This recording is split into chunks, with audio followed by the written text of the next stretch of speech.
The blind lion's name was Bingo, and the jungle still argued daily about whether that name was funny, tragic, or just extremely unlucky. Bingo used to see perfectly well. In fact, he used to see too well. He stared at everything: clouds, birds, ants, his own paws. He once stared at a butterfly for so long that the butterfly filed a complaint and moved to another forest. The problem started the day someone said, "Only weak animals blink when looking at the sun." Bingo, being a lion and therefore emotionally allergic to being called weak, took that as a challenge. He climbed a rock, lifted his head proudly, and stared directly into the sun like it owed him money. The sun stared back, for a very long time. That evening, Bingo blinked and realized the world had been turned off. He blinked again. Still nothing. He blinked harder, faster, aggressively, like his eyelids were Wi-Fi routers trying to reconnect. "Okay," Bingo said calmly, "either it's night, or I have permanently offended my eyes." It was noon. At first, Bingo assumed this was temporary. He walked forward confidently, tripped over absolutely nothing, fell face first into a bush, apologized to the bush, stood up, walked 2 steps, and headbutted a tree with full commitment. The tree did not apologize. That's when Bingo realized he was blind. The jungle reacted badly. Very badly. Lions stared at him like he was a broken toy. Lionesses whispered, "How will he hunt?" Hyenas laughed so hard, one of them passed out and had to be dragged away. A zebra said, "No offense, but you're basically decorative now." Bingo pretended everything was fine. "I can still function normally," he announced proudly while facing the wrong direction. "My hearing is sharper, my smell is stronger." He then tried to sit down and missed the ground. Hunting became a disaster almost immediately. Bingo once chased a gazelle by following the sound of hooves, except the gazelle had already left, and Bingo was actually chasing a very confused warthog that kept screaming, "Why are you committed to this?" Another time, Bingo pounced with full confidence and landed on a sleeping hippo.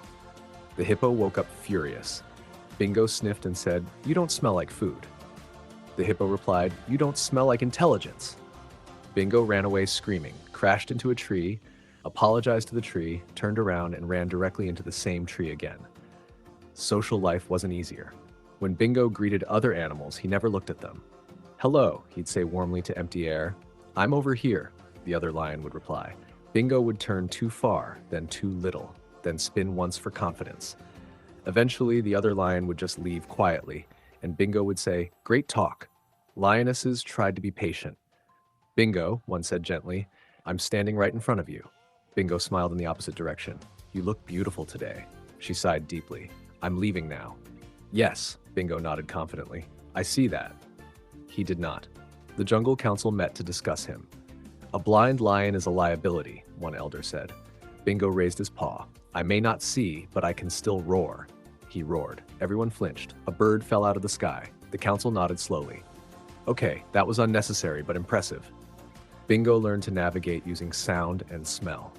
Unfortunately, the jungle is loud and dishonest. Birds lie. Monkeys fake noises for entertainment.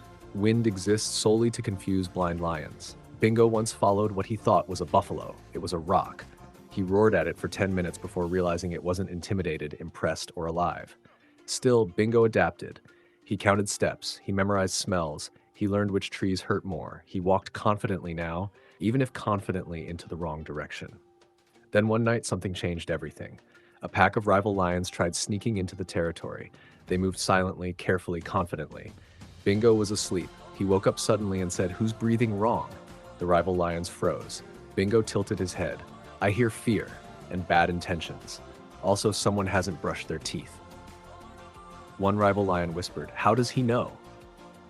Bingo stood slowly, smiling into the darkness. "I don't need eyes to know when trouble smells stupid."